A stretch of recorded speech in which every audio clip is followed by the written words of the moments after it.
Okay. Yeah, so good morning, everyone. My name is Paco A. Pangalangan. I'm the Executive Director of Strat-Based ADR Institute. And on behalf of the Institute, our speakers and health colleagues from the Philippine Alliance for Patient Organizations, Bantay Consumer, Calzada Corriente, Health Justice, and Citizen Watch Philippines, I am honored to welcome all our participants to today's virtual event entitled Towards a Healthier Philippines. Today, we will discuss the importance of having a resilient health system to ensure universal health coverage. And of course, we will also launch UHC Watch, a constituency-led advocacy to raise awareness on the urgent need to implement the universal healthcare law. However, before we proceed any further, I would first like to thank the team that was responsible for putting this event together. Strat-based ADRi Health Fellow Alvin Manalansan and our team composed of Vion Dizon, Lucy Sevilla, and Riza Beck. Second, I want to encourage our participants today to use the Q&A function as we go along. If you have any questions for our speakers, we will try to get to them in the open forum later on in the program.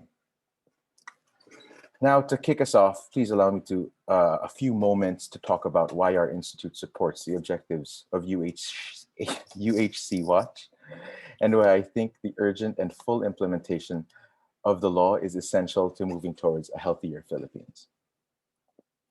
If you've ever attended one of our virtual town hall discussions, and I hope that we do have some repeat customers in the audience today, you've probably seen this slide of what we call 8 pandemic risks. One of these risks, and perhaps the most obvious given the pandemic, is the risk of associated with the continuing public health crisis. But the issue of public health is by no means novel.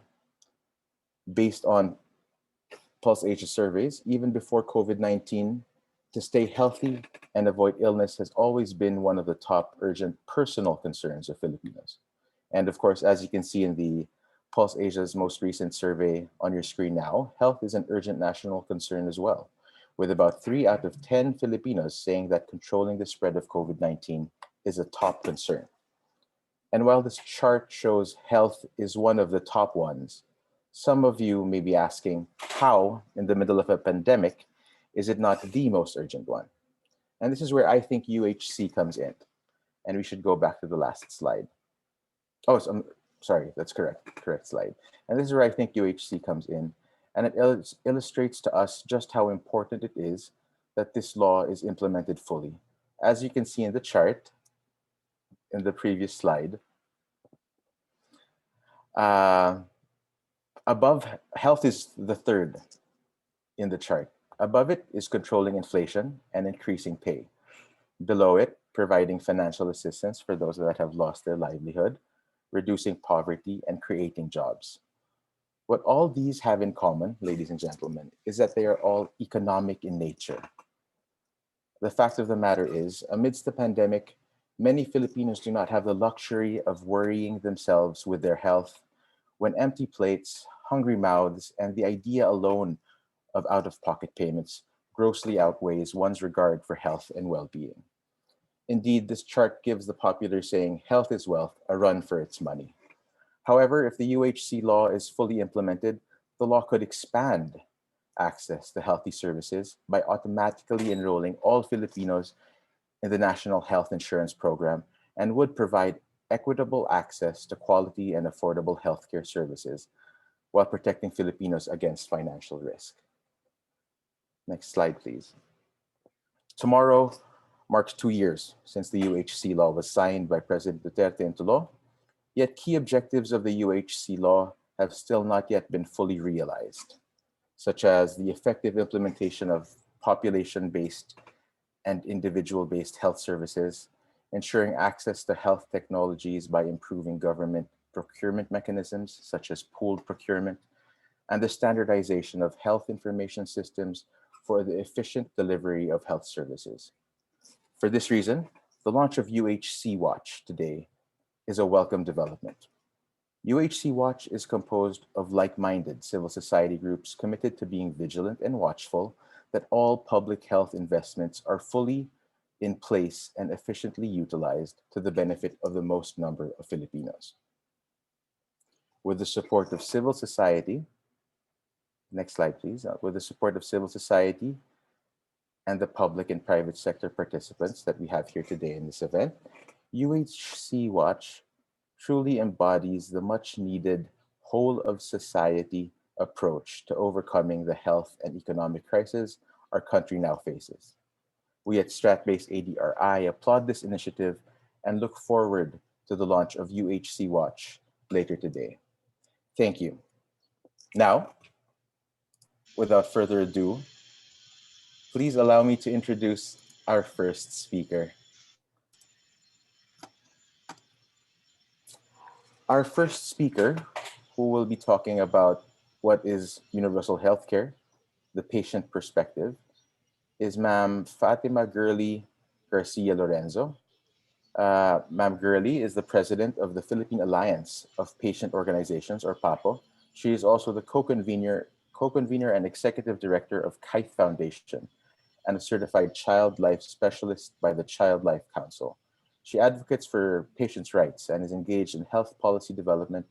She is a registered child and family psychologist, and she finished her graduate studies on child and family psychology at the Ateneo de Manila University. Ma'am Gurley, the floor is yours. Thank you, Paco. Good morning, everyone. The Philippine Alliance of Patient Organizations, or PAPO, is a coalition of patient organizations advocating for universal access to healthcare and allied services. We aim to empower Filipino patients, including persons with disabilities, through education, networking, policy advocacy, and capacity building. PAPO advocates for meaningful reform in three fundamental areas in order to improve the quality of healthcare in the country. One, respect for patients' rights. Two, universal healthcare. Three, patient participation in health policymaking. What is the patient's perspective on universal healthcare? We in PAPO abide by the International Alliance of Patient Organizations principle that every person across the globe has the right to access the health care they need. Health systems must be designed and services delivered to meet the needs of the patients. Patients must be the first consideration. Specific principles of universal healthcare are: 1. Accessibility. All patients have the right to access the healthcare that they need when they need it.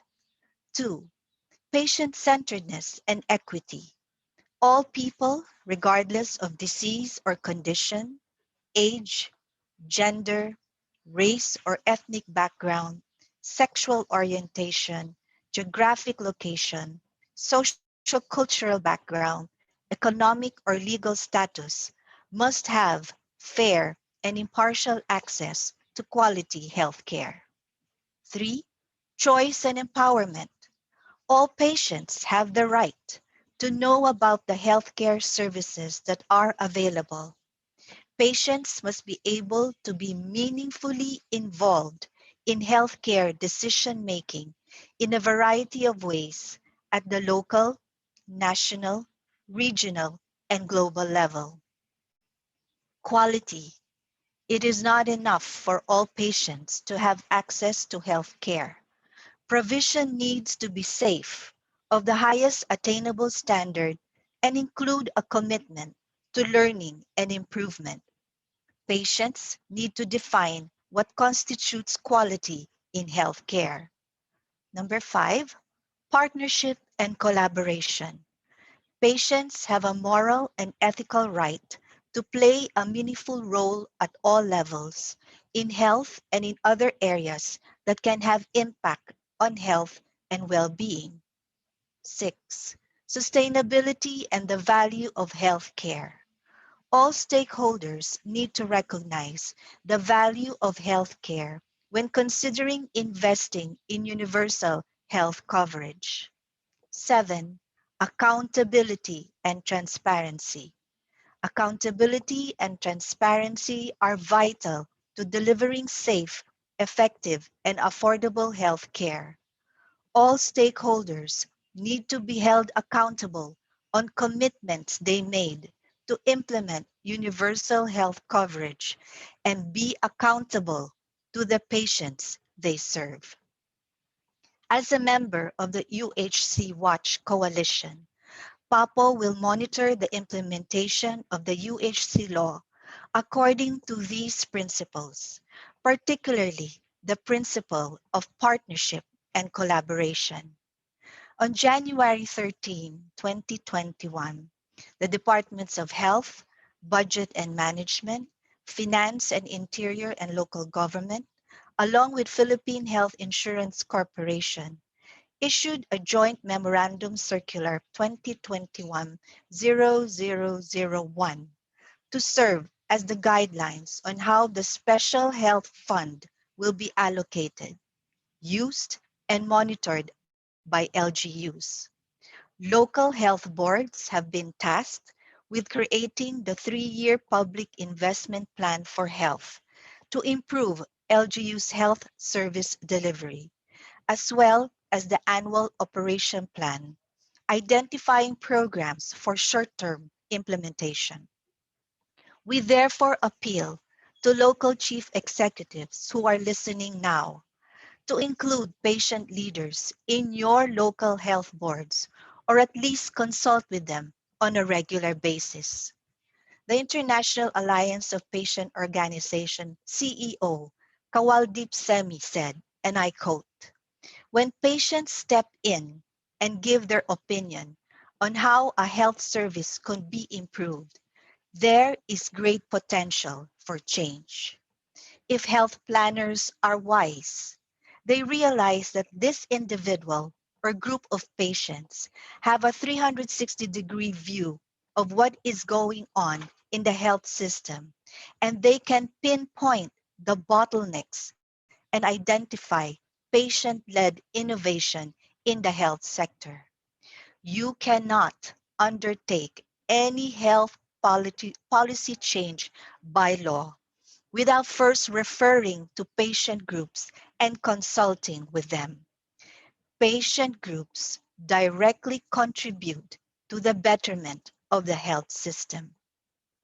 As we continue to suffer through the health crisis due to the COVID-19 pandemic, we at PAPO realize how our health systems are overstretched even with dedicated frontliners. We need to go beyond knee-jerk responses and activate well-established systems to cope with the increased demand for health service. We also see the need to strengthen social entitlements and safety nets as part of a universal service that become accessible to the most vulnerable. We at PAPO see universal health care as this critical safety net in times of the health crisis. We need universal health care to make our health systems more accessible and robust for future pandemics. Thank you. Over to you, Paco.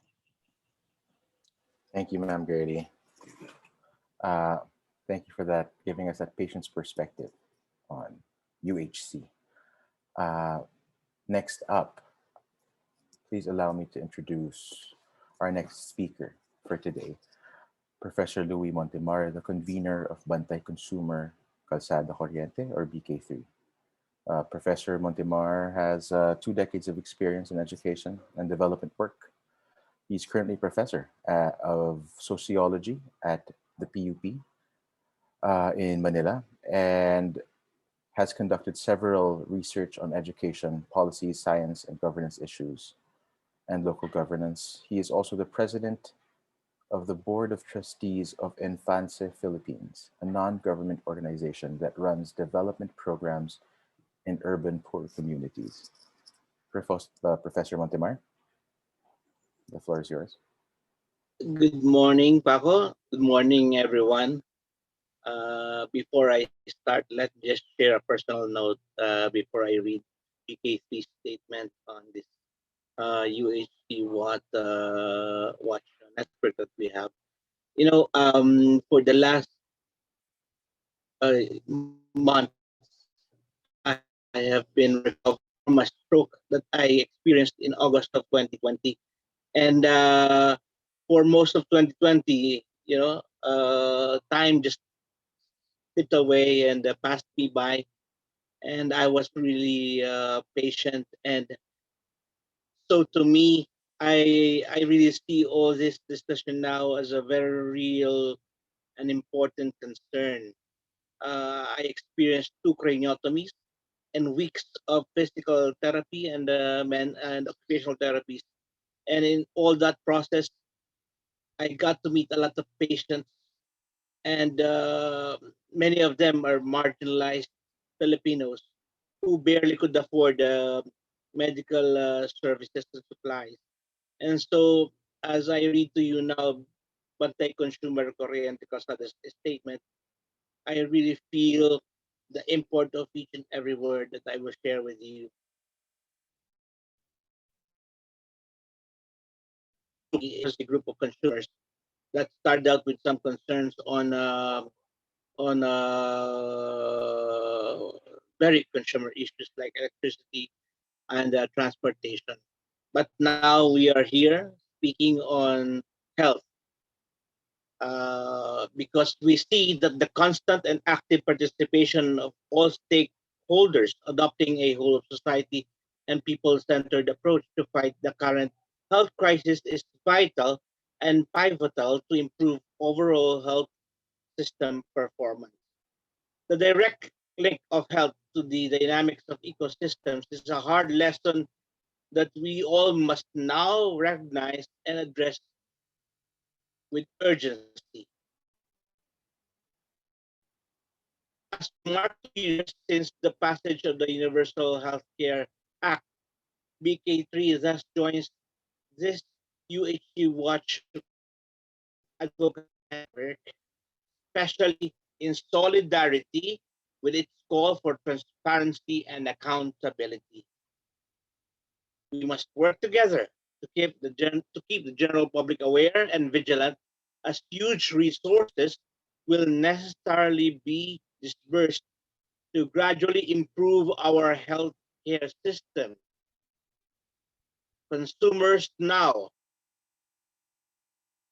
are struggling through deep recession.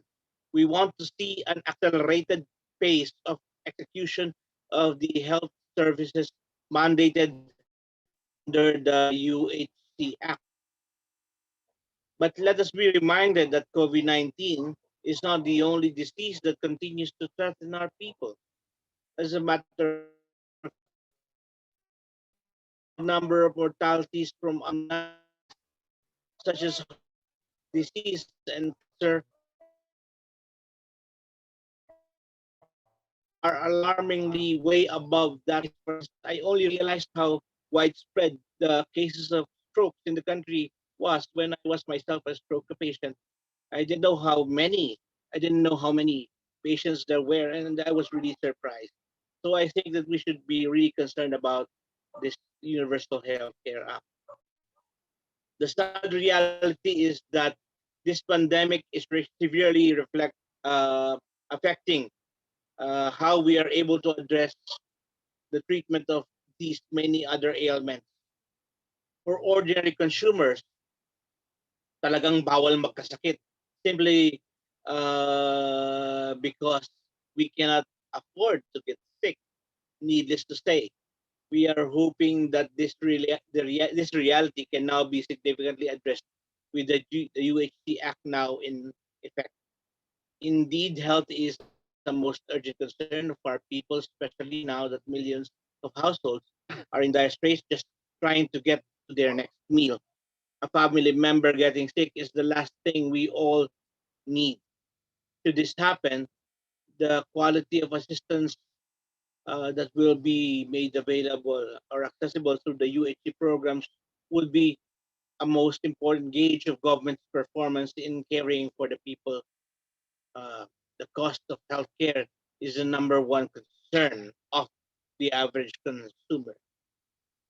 So there is now this so-called medical reimbursement program under the UHC Act, which should help lighten the out-of-pocket purchase of medicine. Other ways of expanding access to medical services and supplies, such as, for instance, food procurement, should now really be considered and prioritized. For this, BK3 would like to point out that we can learn a lot from the actual experience of, for instance, food procurement in other countries with which have been working on their healthcare systems. Um, Apparently, informed dialogue has led the production and supply sides in other countries, in the respective medical sectors of other countries, to set up realistic and sustainable schemes to make UHC a working reality. From them, we may see how the so-called whole society approach can truly create conditions whereby transparency and accountability can best be nurtured in the interest of the general consuming public. After all, after all, it is this public who is and will be shouldering the expense of any healthcare system that we would eventually be setting up in place in the country.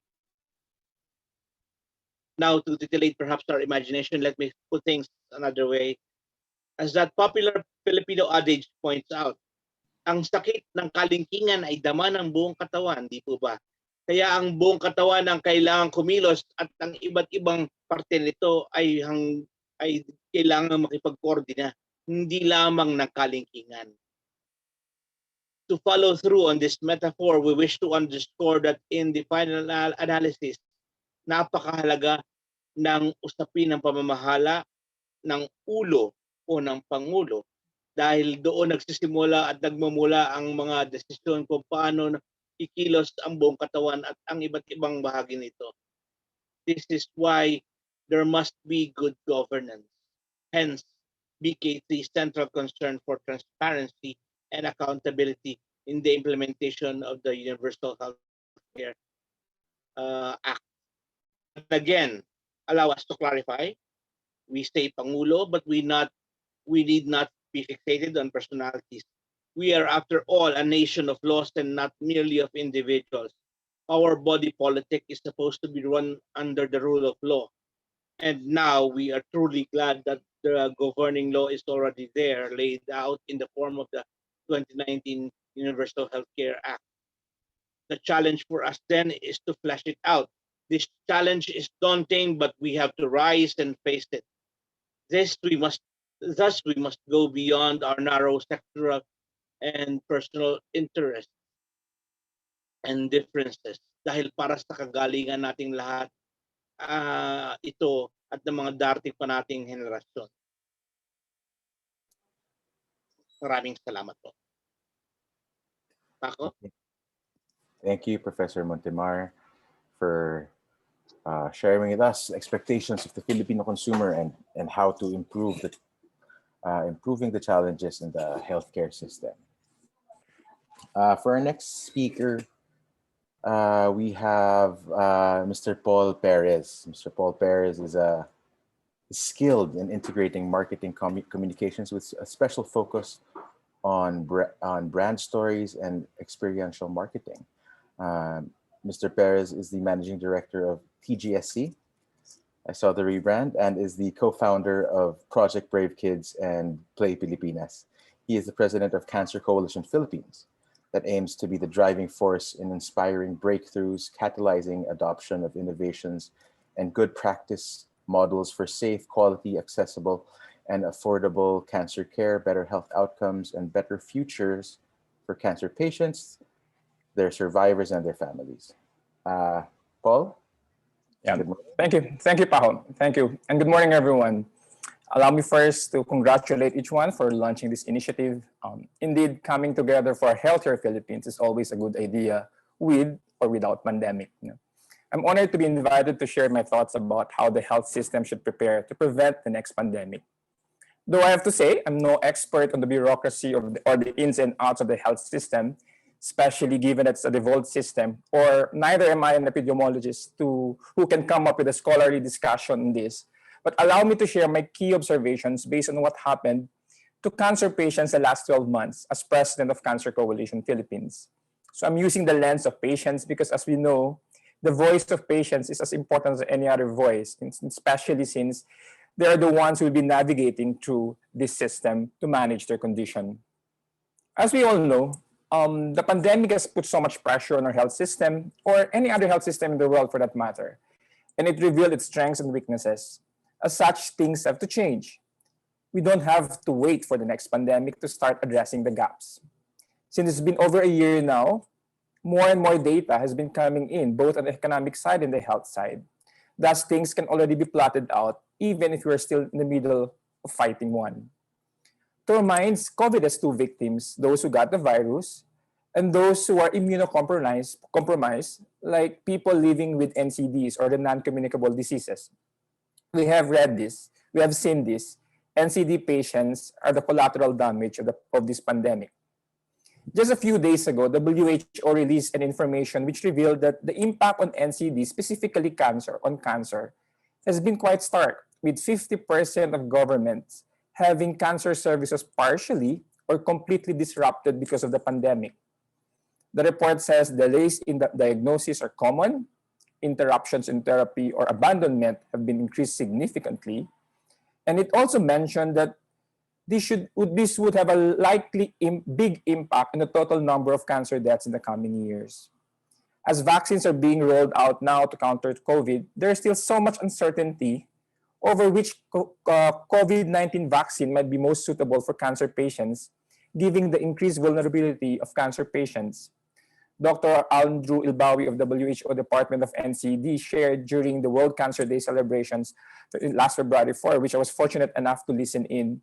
He did mention that data from ongoing clinical vaccine trials on cancer patients has yet to be published. And the cancer community is eagerly awaiting this, knowing that there has been enough evidence to say that cancer patients are at greater risk for COVID-related morbidity and mortality because of their state being immunocompromised. COVID-19 will not be the world's last health emergency. I reckon there'll be more. As such, there's an urgent need to have a sustainable health emergency preparedness plan or action plan to deal with the next one.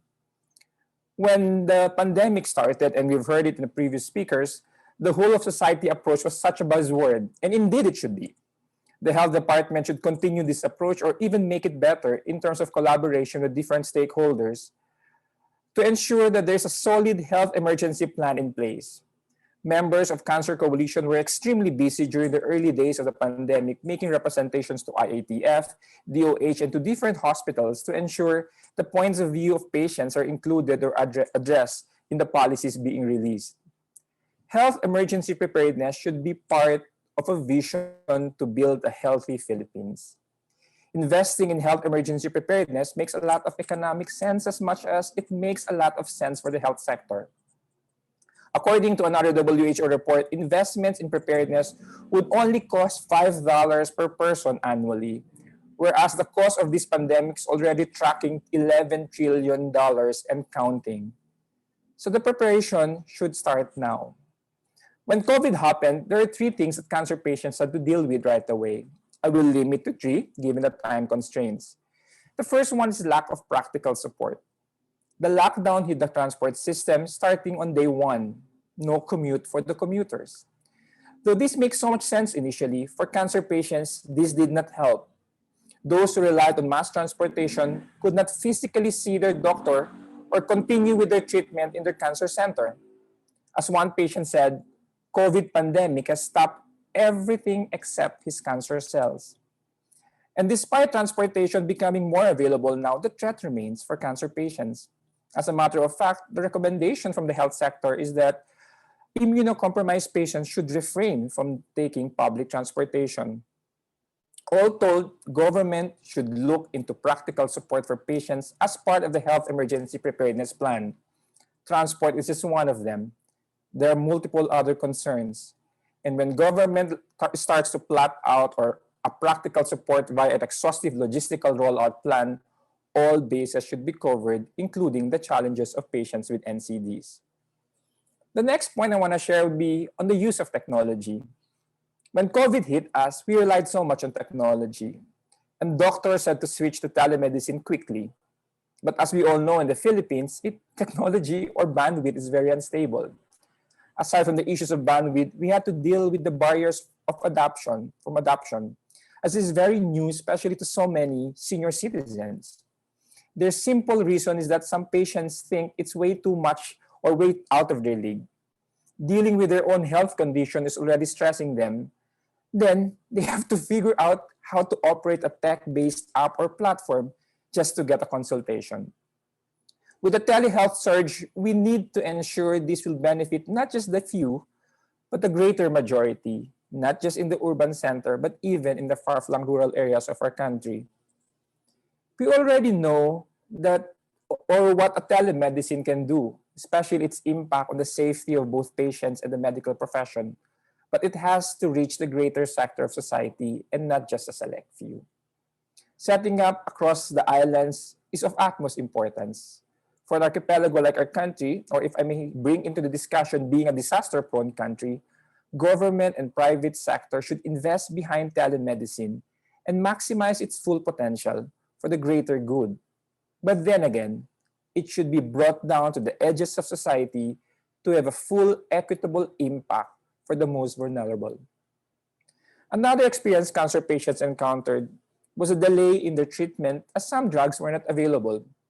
Maybe due to the transport lockdown or other logistical considerations, but we received reports of treatment delays and even abandonment due to this. Therefore, this is one area, or maybe the first area, that has to be made part of the solid plan to ensure unhampered access to medicines despite the pandemic. Imagine the stress of patients when they found out that their primary medication is not available or delayed. Again, cancer or someone with an NCD condition will not wait until COVID-19 is over. This is a known fact that has to be considered as part of any plan for the next pandemic. No one can predict the next pandemic. Thus, the time to prepare for it, even if we don't know when, is now. With the provisions of the UHC law being rolled out now, we can use this to really look into institutionalizing changes in our health system, changes that can withstand pandemic or epidemics or any other health issues. There are big and small adjustments, from as basic as a practical support to reliance on technology, or to making medicines more accessible and for most cancer patients more affordable. There is simply so many things that should be included in the health emergency preparedness plan. But every small step or every small change can be a great step towards achieving the true spirit of UHC. And once this is done, its impact on NCD, like cancer, will be priceless. So again, congratulations on this initiative. Indeed, UHC is a timely response, but the spirit of the law, being truly universal, should be protected by all means. And may this becomes a hallmark of the health system that is capable or responsive to the next pandemic, even if it will not come. Maraming salamat po. Thank you. Thank you, Paul. And thanks for sharing the multifaceted challenge that this pandemic has been for NCD patients and the importance of the UHC's law's full implementation. For our next speaker, let me go now to our next speaker, Mr. Orlando Oxales. Mr. Oxales is currently the co-convener of consumer advocacy group Citizen Watch, and I understand the newly minted convener of our initiative that we're launching here today. He has 25 years of experience as a communications professional and has served in both the government and private sector. His multi-sectoral experience offers a multidimensional perspective in the context of advocating developmental thinking that sees beyond the political noise. Ladies and gentlemen, let's welcome our next speaker, the convener of Citizen Watch, Mr. Orlando Oxales. Triple O. Thank you, Paco. Thank you very much. Before I go into my message, I'd like to thank strat-based ADRi. They have been very dependable partners in many of our advocacies, not just in health. And we hope that you will continue supporting this very important initiative moving forward. Also, I would like to thank, what I should recognize as the founding alliances of the UHC Watch Advocacy, um, PAPO, and Health Justice. Um, we believe that together, and of course, BK3, and we believe together we can do so much and for the benefit of all the uh, patients and health stakeholders of the country. Stay safe and healthy. This has become actually the new customary closing in every personal and business message we send every day. This seemingly small gesture of courtesy and sincerity actually reflects how this global pandemic from Wuhan is changing our very culture and behavior. For every Filipino, or any inhabitant of this planet for that matter, staying healthy has become a conscious comportment that we must strictly observe.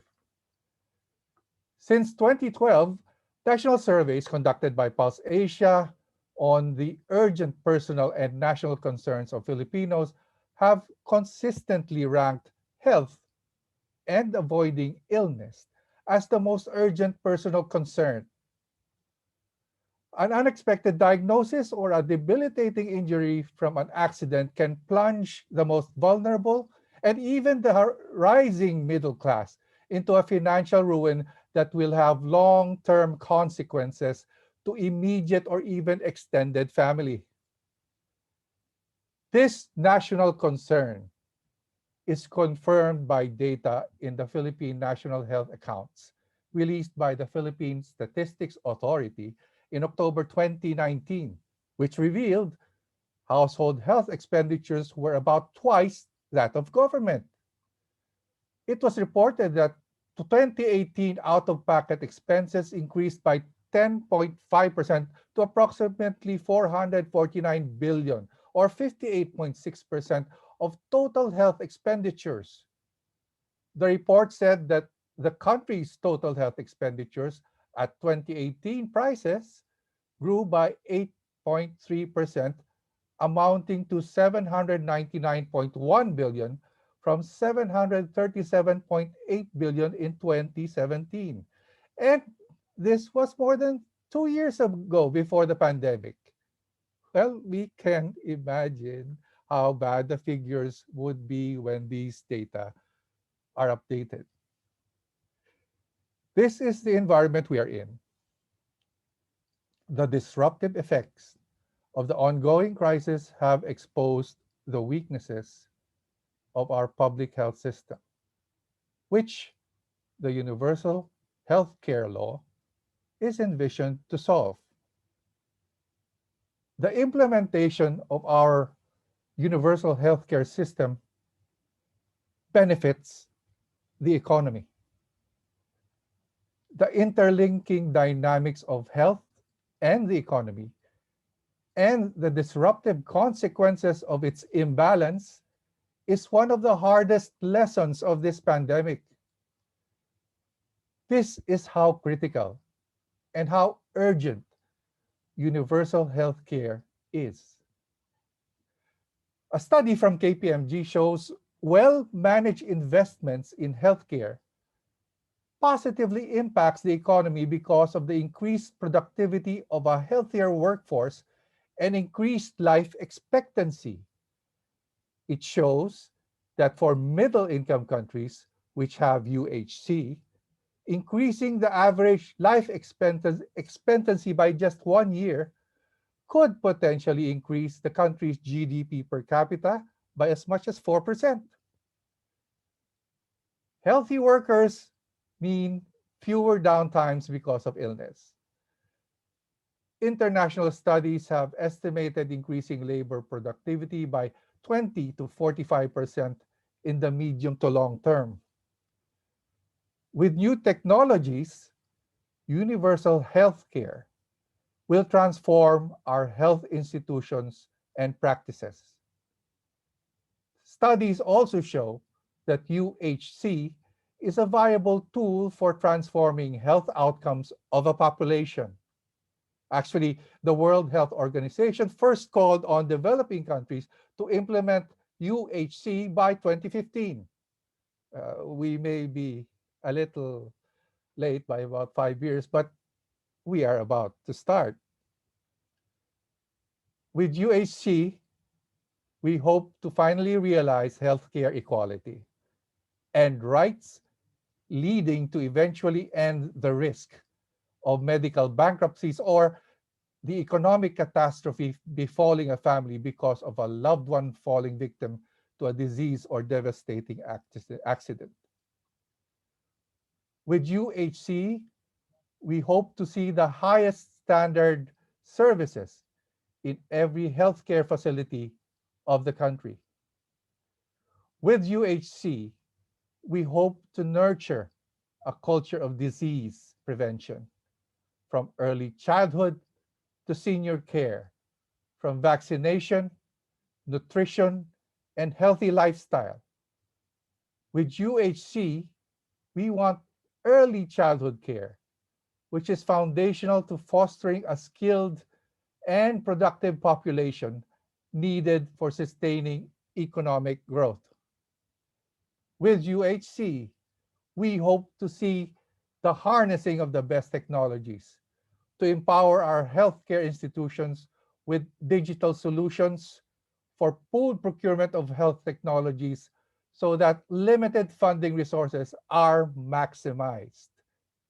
We believe that the digital transformation of our health ecosystem will ensure transparency, efficiency, and expand accessibility of healthcare services. The arrival of COVID-19 vaccines will eventually bring us to herd immunity and restart the sudden stop of what was just a year ago one of the fastest growing economies of the world. A well-implemented UHC will revitalize the private sector to drive our economic recovery. It is a known fact that it is the developmental drive of business enterprises that create jobs and pay the taxes that the government needs to finance public services and invest in priority infrastructure projects that we badly need. Very soon, the government will be working on the next budget call for the 2022 National Expenditure Plan, ensuring that there is adequate funding of all health laws to progressively realize the vision of universal health care will be one of the main focuses of UHC Watch. Moreover, the importance of ensuring adequate appropriations for the fast implementation of the Universal Healthcare Act, the National Integrated Cancer Control Act, and all other health laws must not be overshadowed by the political noise or politicized by political opportunists to serve their interests in the coming national elections. On behalf of the allied civil society organizations of UHC Watch, we commit to participate as a constructive partner of all healthcare stakeholders. We believe that only through a whole of society strategy can we move past these unprecedented times, and that addressing the health crisis first will be the big push to restarting the stalled engines of our economy. Only with healthy people can we have a healthy economy. Thank you. Thank you, Mr. Oxales. Triple O was Mr. Orlando Oxales was talking about the role of multi-stakeholder collaboration in achieving a UHC. I'll now go on to our next speaker. So thank you, Mr. Oxales. Next up, we have Dr. Jaime Galvez-Tan. Dr. Jimmy is the president of Health Futures Foundation Incorporated. He was a professor at the University of the Philippines College of Medicine, vice chancellor for research at the University of Philippines, Manila, and executive director of the National Institute of Health Philippines from 2002 to 2005. Most importantly, I think he served the Philippine as the Department of Health Secretary in 1995. And before that, as an Undersecretary and Chief of Staff from 92 to 94. Ladies and gentlemen, our next speaker is Dr. Jaime Galvez-Tan. Yes, good morning and thank you so much, Paco.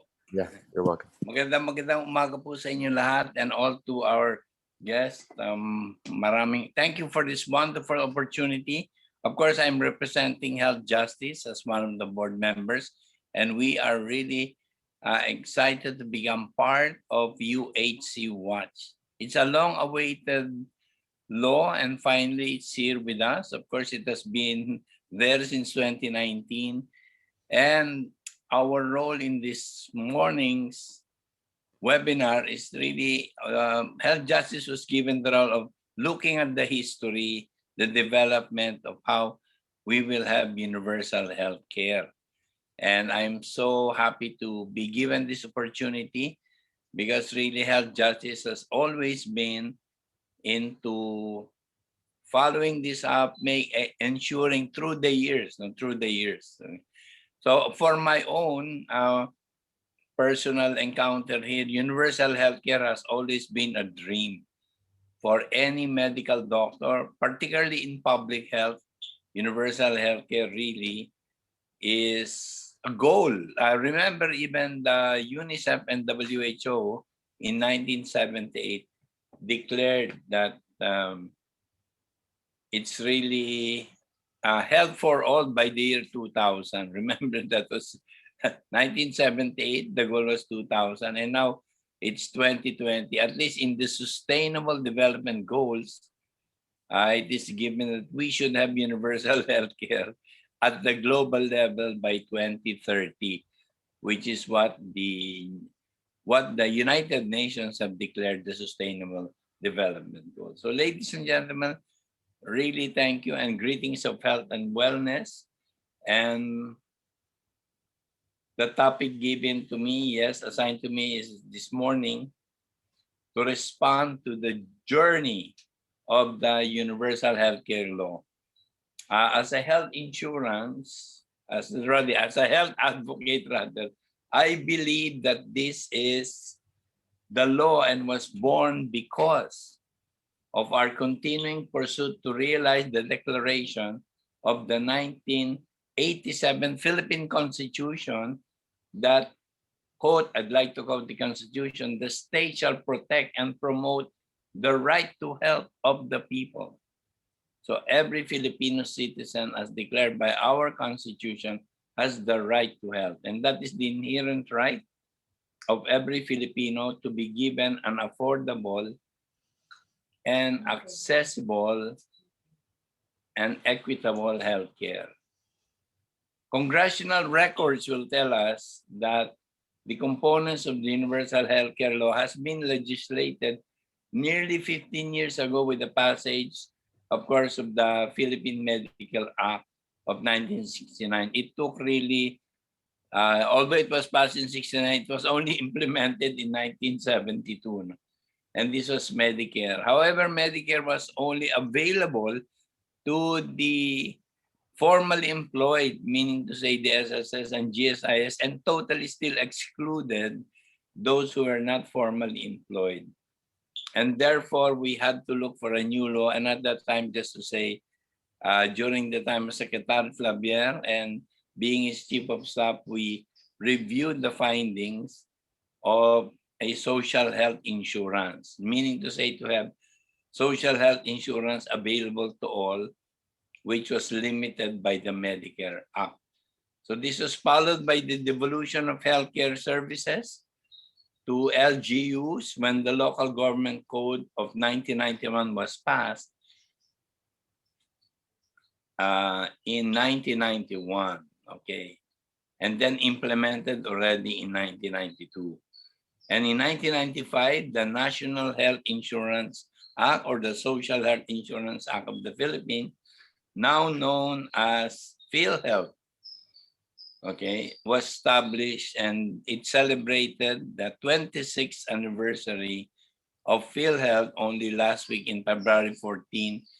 And that was during the time that I was the Secretary of Health that the bill was signed. At that time, of course, I knew already that the #1 hindrance to universal healthcare would really be the budget, because health has always been a low priority in the Philippine budget in the last 50 years. So the struggle was really how to implement universal healthcare or even universal social health insurance to cover all Filipinos by really having funding for universal healthcare. And between 1999 to 2009, various health sector reform strategies were then implemented to adapt to the growing demand of healthcare services in the country. In 2010, the term kalusugang pangkalahatan was introduced, and this is the Filipino translation of universal healthcare, kalusugang pangkalahatan. It was officially adopted as a strategy of the government. In fact, a major pillar at the time. At first, it was only aimed at achieving 100% social health insurance coverage to all Filipinos. But again, as I said, this was not possible without the corresponding funding. But then finally, again, through a coalition of NGOs and civil society organizations, thanks again to most of the members of the UHC Watch, the sin tax law was passed in 2012. More opportunities for reforms became a possibility. The PhilHealth law was also amended in 2013. So for all of us to remember, while the law of sin taxes on alcohol and tobacco was passed in December 2012, it took a year to implement it, that is 2013, to collect the additional taxes and exclusively. What is a milestone here is it is the first exclusive tax that will benefit the health system. That is something unique in any law that has been passed in the Philippines. For the first time in the history, we have a tax solely dedicated to healthcare. And this sin taxes or tobacco and alcohol tax will continue to support universal healthcare by law. And so we're happy with it that since 2014, really the opportunity is now there to really cover every single Filipino. So it needed a new law, and this was the law on universal healthcare, really being debated in 2016, 2017, and finally signed into law in 2019. So I'd like to say that although the Philippines have shown significant improvements of health outcomes through the years, data show that our healthcare system is still dealing with inequities. I'd like to highlight it is really the inequities that is still present in Philippine society and new challenges that threaten the health of the population. Just like right now, the pandemic. Filipinos also continue to suffer a heavily financial burden from health spending. So despite PhilHealth, when the national health accounts as being done by the Philippine Statistics Authority, there's still a large portion of out-of-pocket expenses by the Filipinos. And we really hope through the universal healthcare law that there will be no more out-of-pocket expenses. That is why the momentum to do bigger and comprehensive reforms in the health system began in 2016 with a strong political and popular support. The UHC bill version of the House of Representatives was passed. Imagine this, 2017, while the Senate passed its version in 2018, and the bicameral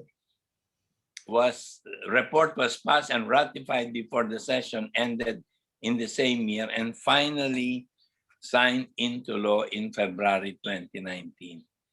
So pag titingnan po natin, wow, di ba? What a big struggle, what a big campaign it was, because 2017, House of Representatives, 2018, the Senate, finally signed by the President, 2019. And the law says that within 6 months, the implementing rules and regulation should be done. But again, unfortunately, may konting delay kasi when you look at February, March, April, May, June, July, August was the deadline. But eventually, the implementing rules and regulation was only approved in November. So August, September, October, so 2 months delayed because of so much. But I feel that indeed, now when we look back at the universal healthcare law already passed in 2019 in February, that could have been the jump starting already of informing the whole public of universal healthcare so that everybody will be prepared. And we got overtaken by the pandemic, and therefore the pandemic really even delayed further the full, I would say, the full implementation.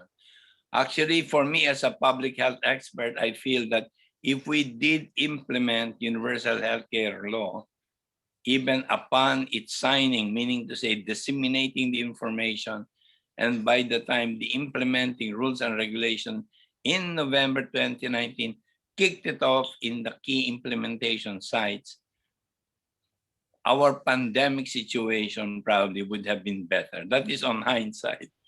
Again, that remains to be evaluated soon by experts, again, who are going to evaluate. And that's the part of the UHC watch that we're having.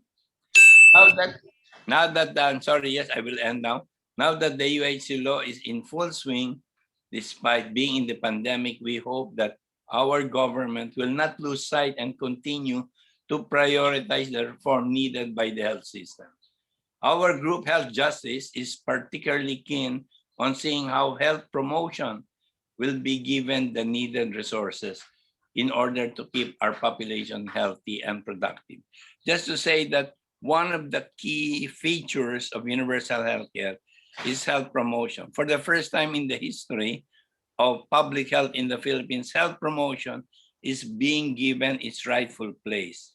And it says in the law that health promotion should be given 1% of the total health budget. Unfortunately, as we all know, most laws are not fully implemented, and this is what the UHC Watch will do, because we need that budget of that 1% allocated for health promotion of the whole health budget.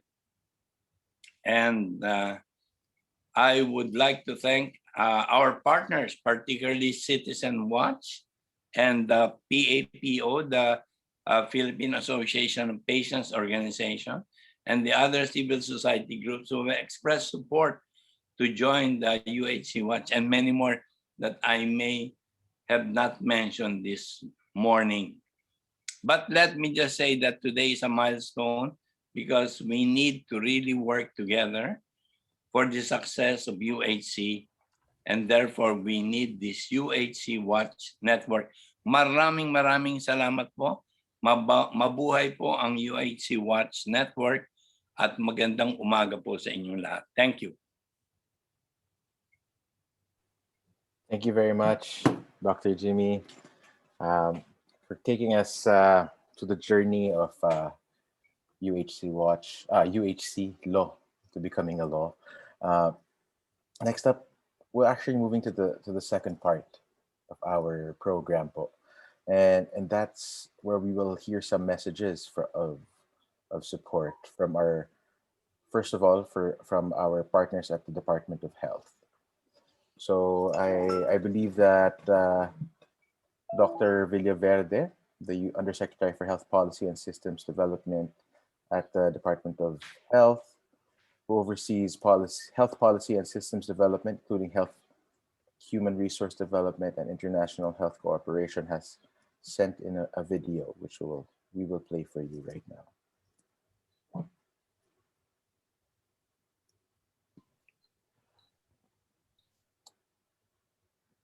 Sir Paco, that will be shown at the end po. Will it?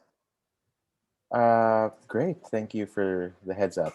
In that case, do I go to the message from Senator JV?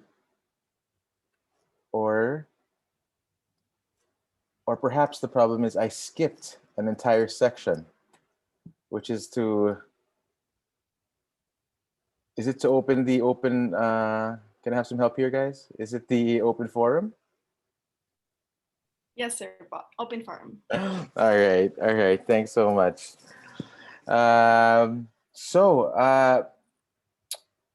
Everybody, to our participants, like I said earlier in the program, I encourage everybody to use the Q&A function of Zoom to ask our speakers some questions.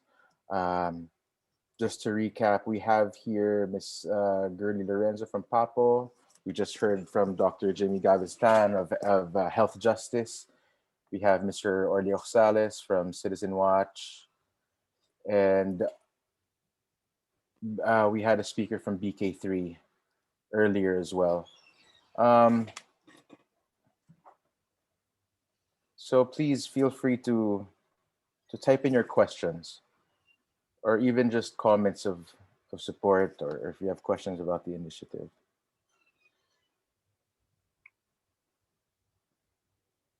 But I will give them a few seconds to chime in.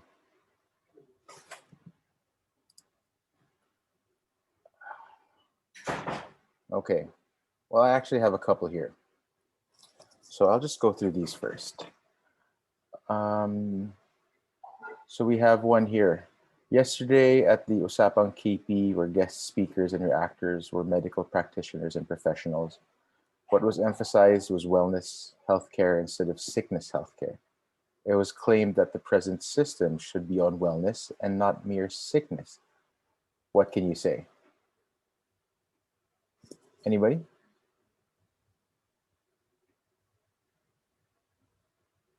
Oh, you're on mute, po.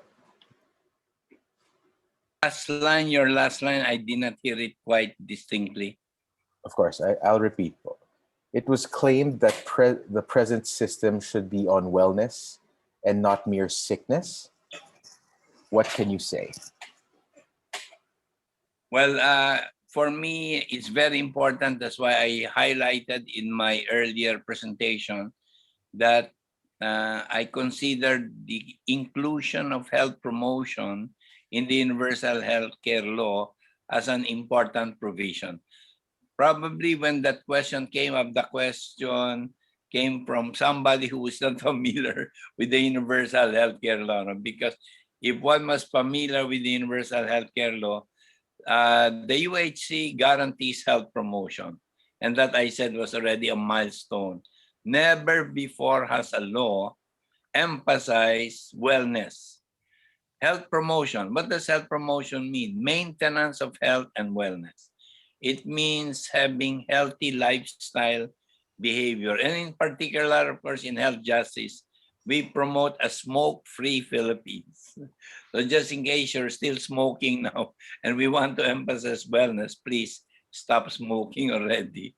Okay, an easier message, but I think through health promotion, there will be several strategies that will guarantee that people will truly stop smoking, truly have less alcohol in their lives, and of course, eat more healthy foods and have healthy lifestyle of having sleep, exercise, and I always preach about love and forgiveness as part of wellness.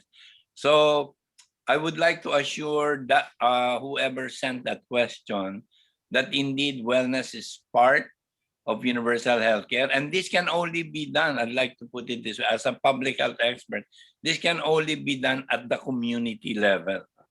Because really, when you talk of behavior lifestyle change, it has to be at the community level. And think of it, what is interesting is that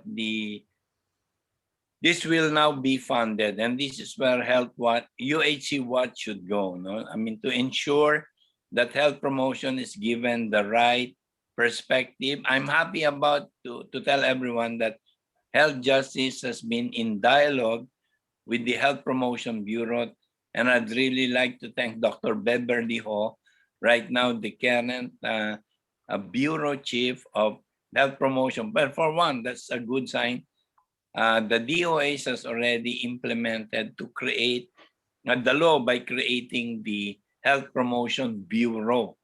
Remember, health promotion was very, very small in the hierarchy of DOH. It was hidden somewhere that you cannot locate it. But now it is a bureau, and bureau is already a very high level. That for me is already a victory.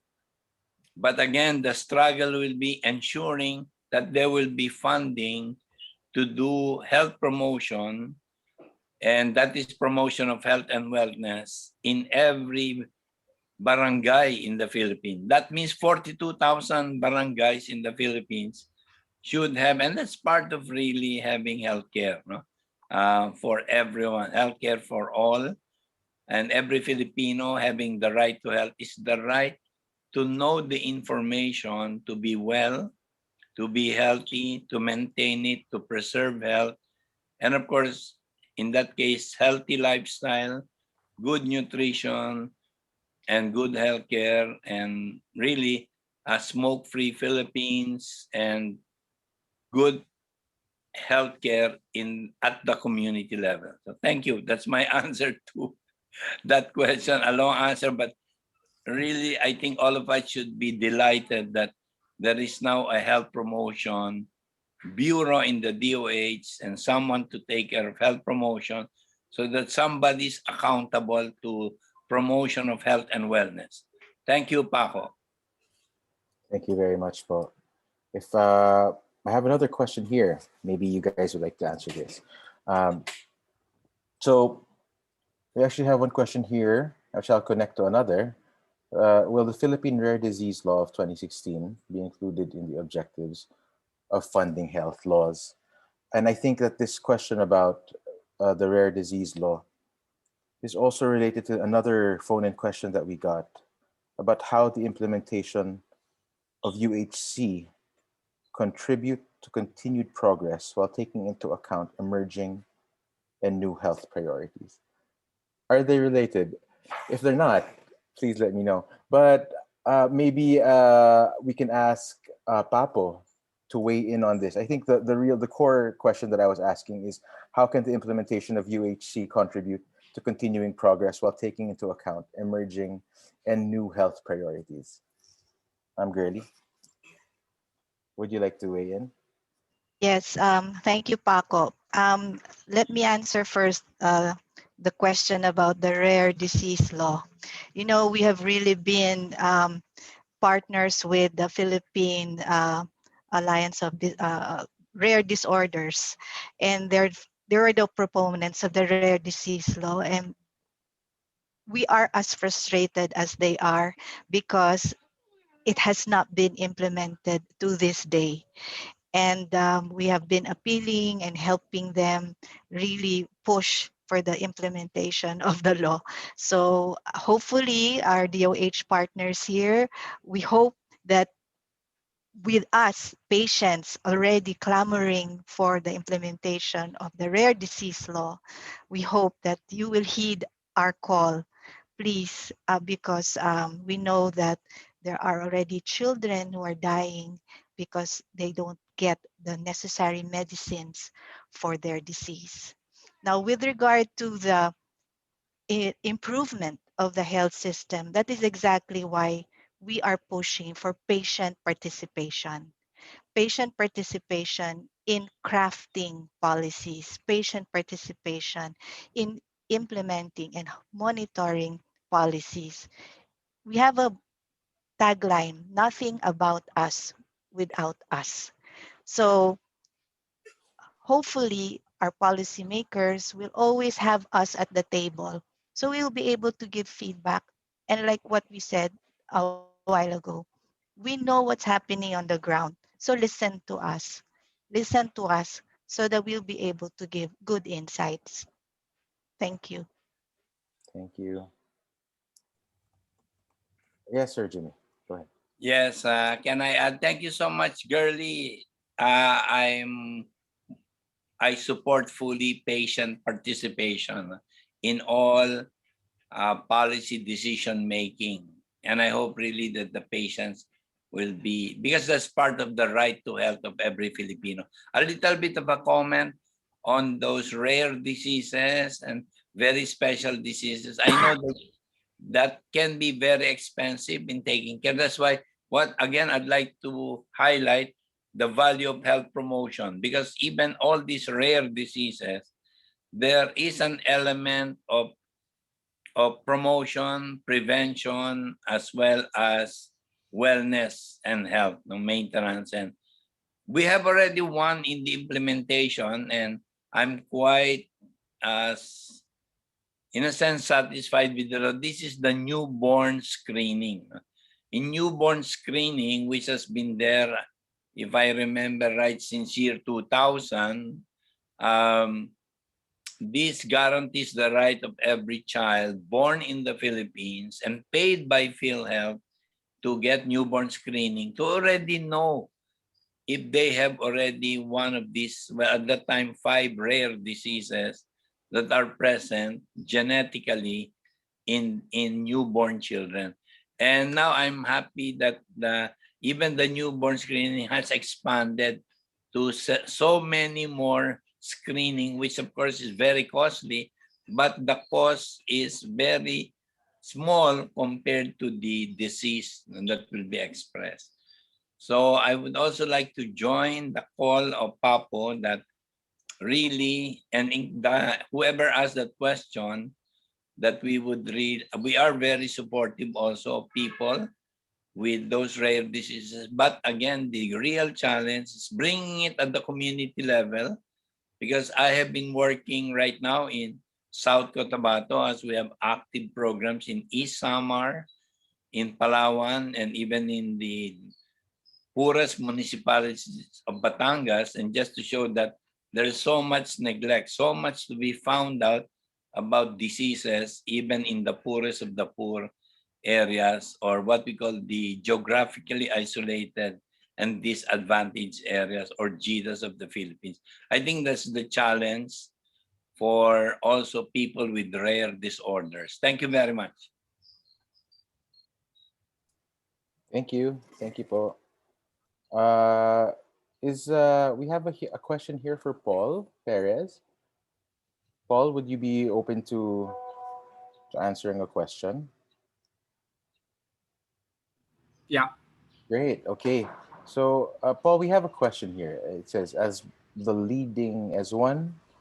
one leading the Cancer Coalition, I'm just curious, how do you assist or help cancer patients in accessing resources that can be obtained from funders, government, and NGO entities? We know that the anti-cancer medicines are considerably expensive. Thank you.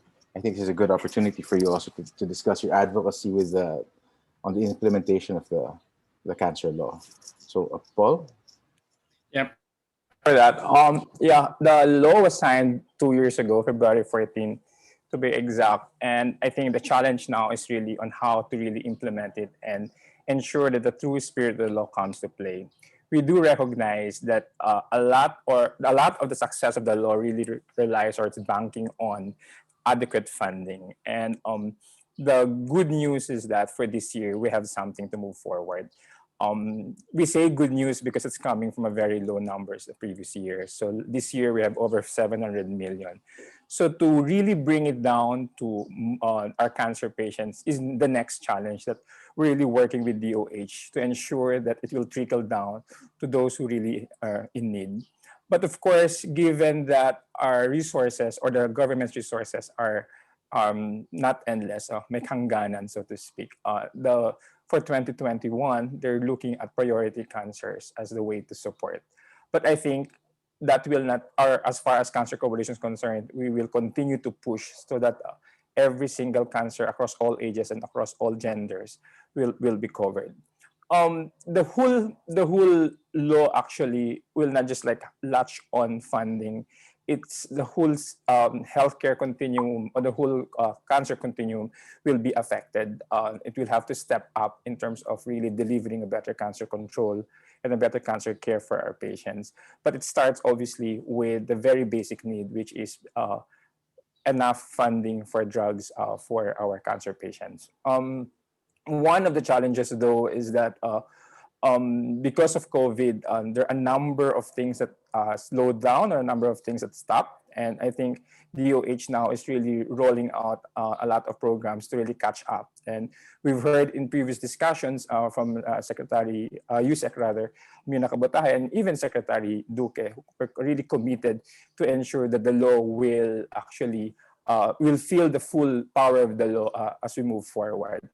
That's the reason why we also are really looking forward and collaborating with and monitoring the implementation of UHC, because we feel like UHC and the Cancer Act are work in tandem. UHC will very much focused on primary healthcare, and when you say primary healthcare, screening, early detection, and all that will come into play. And if we catch cancer patients very early on, then I think a lot of our problems down the road will be solved, given that we catch them early. And I think that's the reason why we are very, very much interested and very keen on really monitoring the universal healthcare as well. I hope I answered the question. Yeah. Thanks so much, Paul. Okay, so I'm going through some of our questions here, and I found one quite interesting. It was actually addressed to the DOH, and it was about the Philippine Health Information Exchange. So, but I know the DOH is here monitoring and taking note of any questions that we may have. So I just wanted to let them know that there is a question about the PHIE. The question is for the DOH, is now more than ever that the PHIE is now more than ever critical in creating information-based policies. May I inquire the status of this project? I just wanted to put it out there so that if our DOH colleagues wanted to answer that they feel, please feel free to do so. At the same time, maybe we can ask Mr. Oxales, who mentioned a bit about ICT earlier. How else do you see the role of ICT helping in bringing more patients quality healthcare, or perhaps even in the context of this pandemic, how ICT plays a role in ensuring better public health? Yeah, thank you, Paco, for that question. Actually, I think it's quite obvious for all of us who are now trying to live through this pandemic how important technology is in our daily life.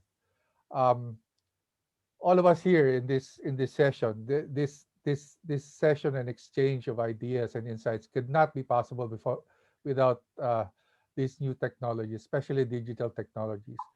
We have actually been very active in our advocacy to push government to invest in digital transformation and digital infrastructure. And especially, we see it most valuable in improving public services, especially in health.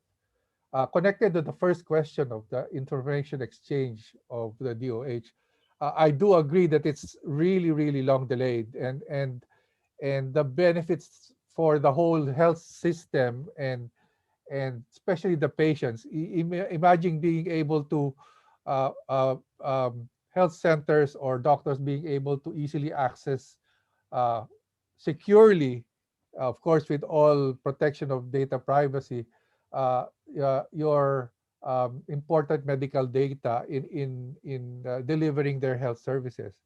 Um, I'm sure this is always a challenge. It's a cause of delay for every patient that goes to a hospital or health center.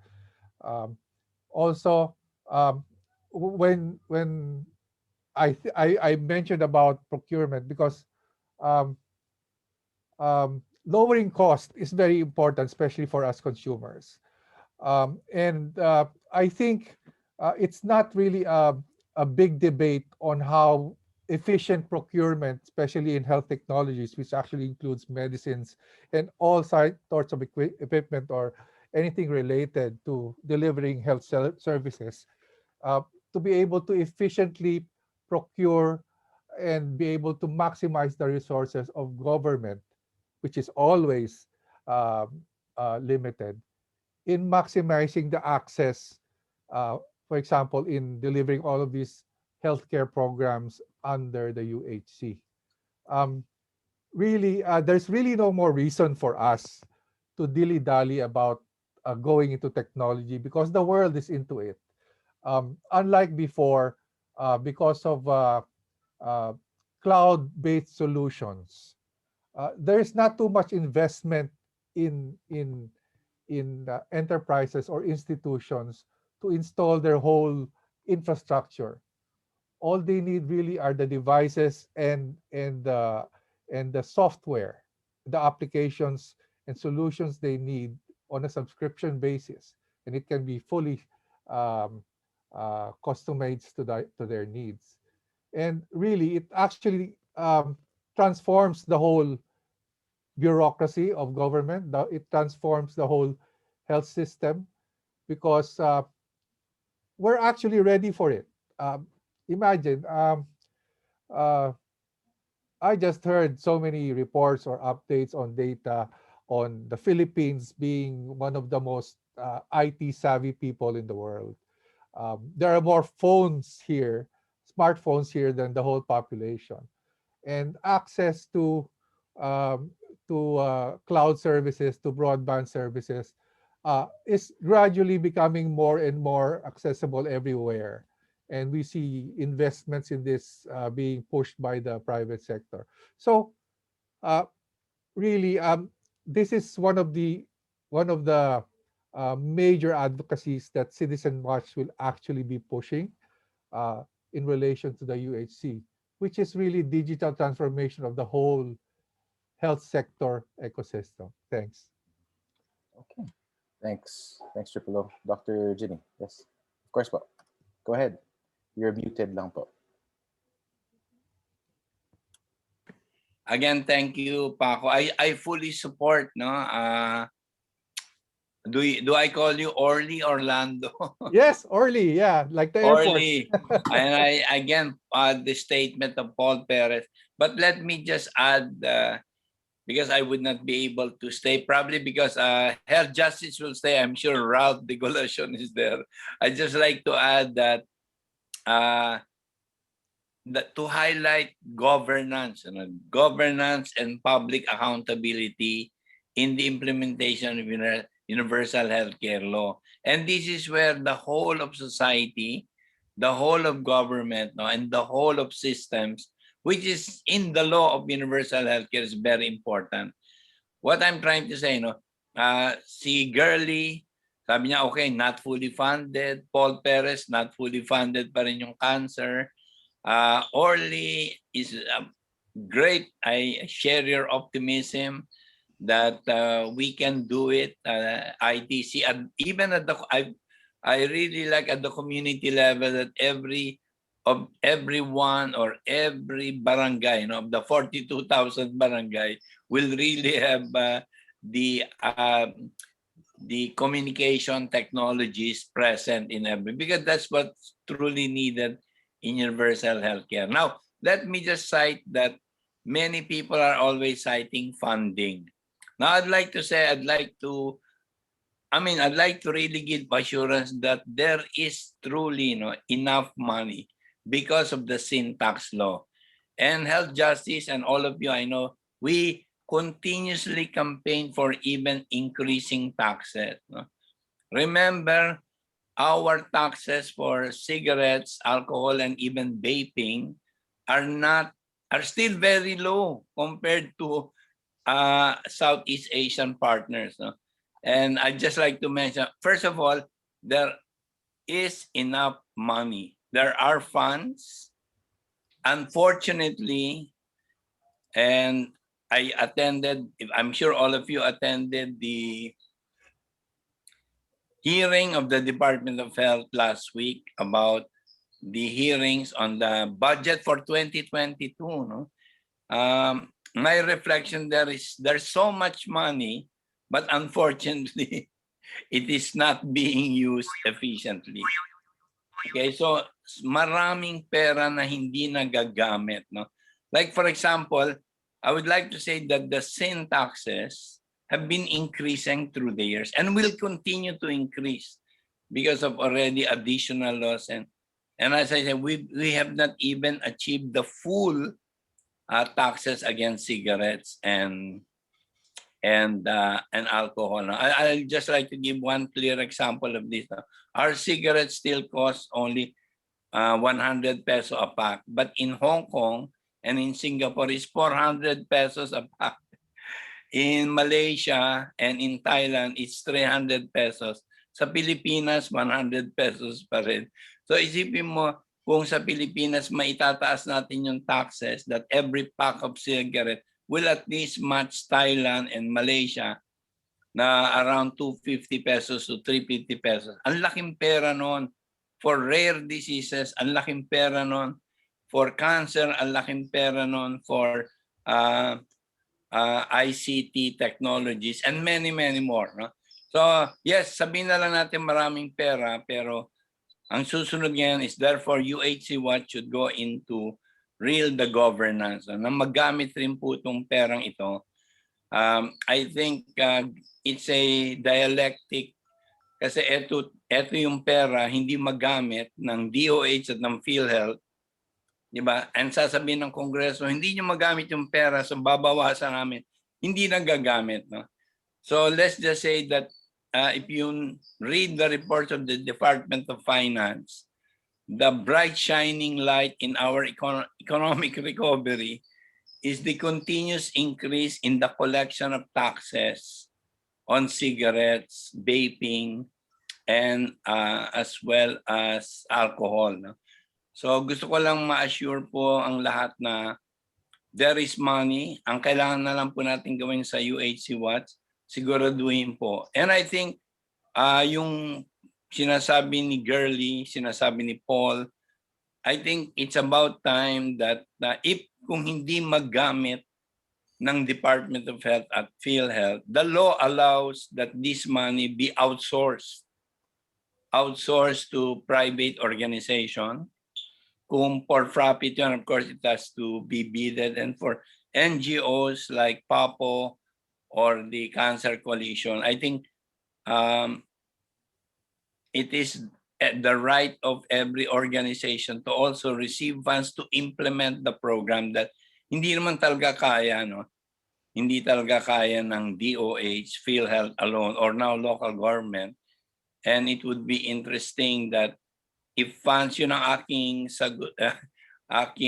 suggestion doon sa DOH, na talagang maglaan ng pera for NGOs, civil society organization, to receive funds, to be of course accountable para yung pera talagang makakarating. Kasi it's the only way government will use the money.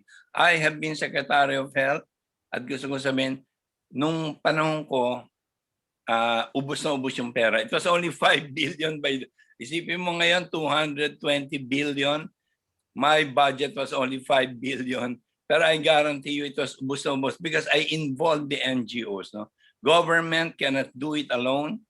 A UHC Watch, the coalition of agencies, is there. Pero at the same time, yung creative solution is to offer funds to be for implementation with good accountability also of our network, CSOs and NGOs in UHC Watch to ensure that money will be used because there is money. Maraming salamat po. Thank you very much. Thank you so much po. Yeah, sige po. So thank you for sharing that insight po, Dr. Jimmy. Actually, I'm actually just going to move on to the last question that we have time for.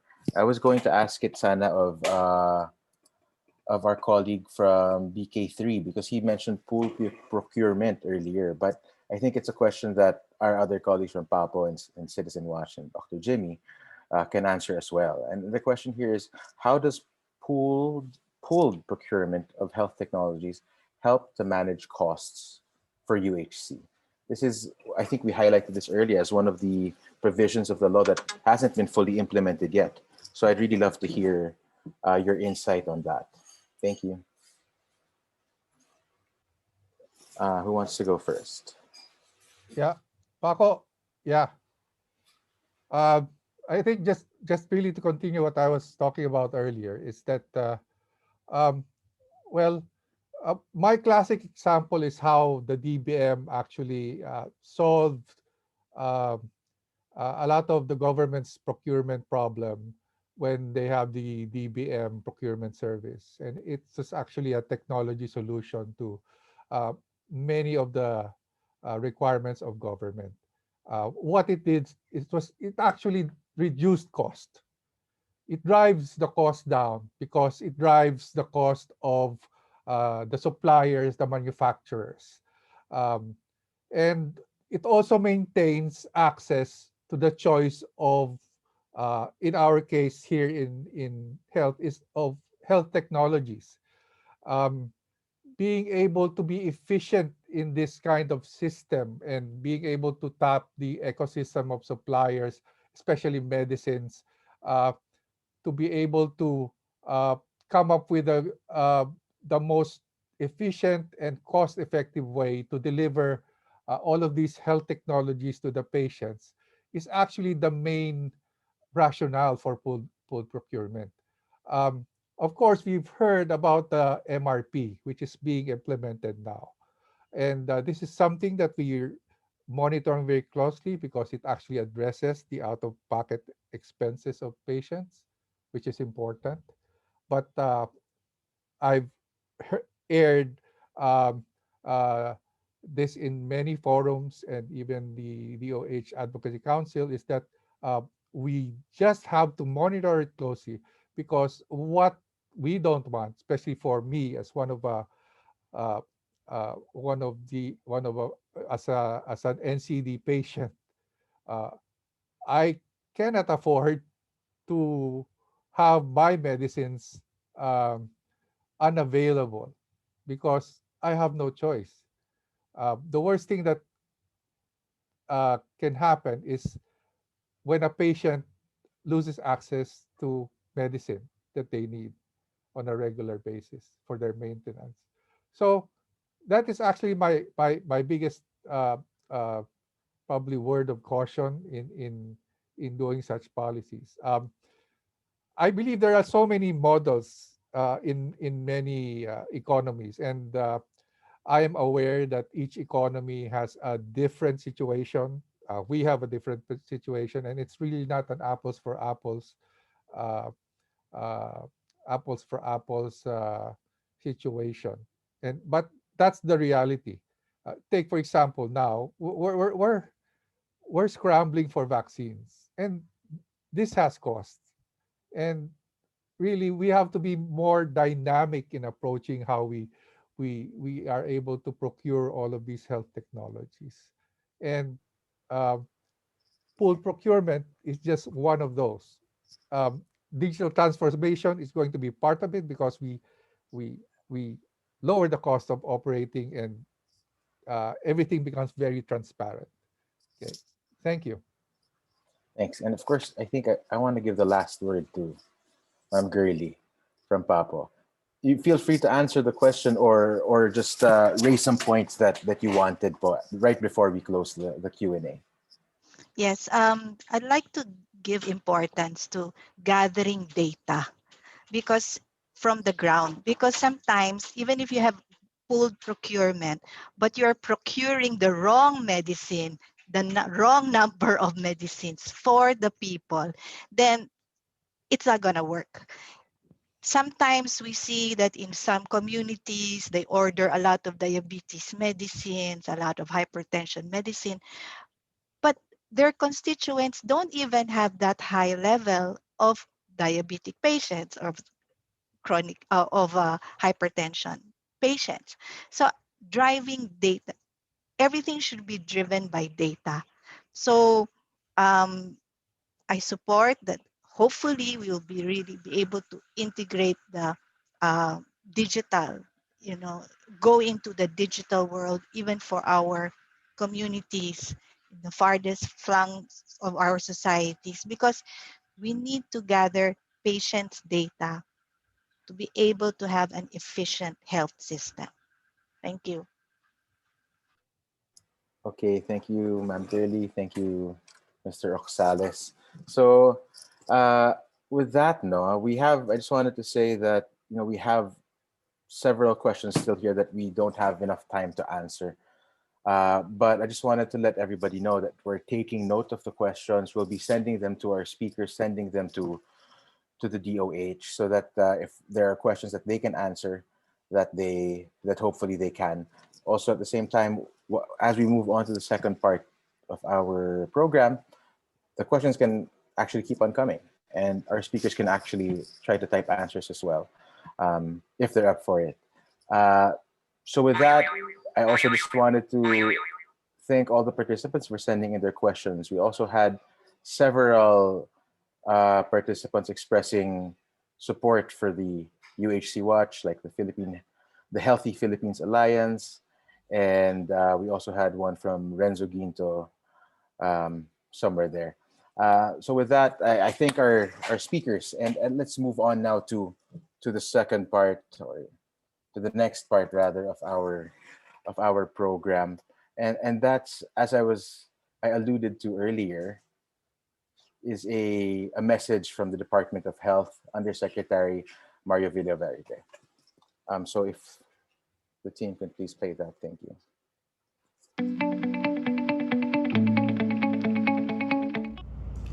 Friends in Citizen Watch Philippines, the Philippine Alliance of Patient Organizations, and Health Justice Philippines, a pleasant morning to all of you.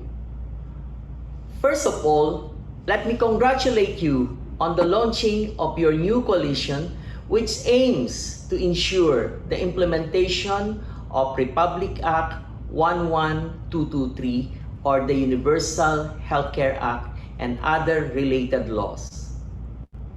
Thank you for giving me this opportunity to update you on the latest undertakings of DOH relative to the implementation of the Universal Healthcare Act.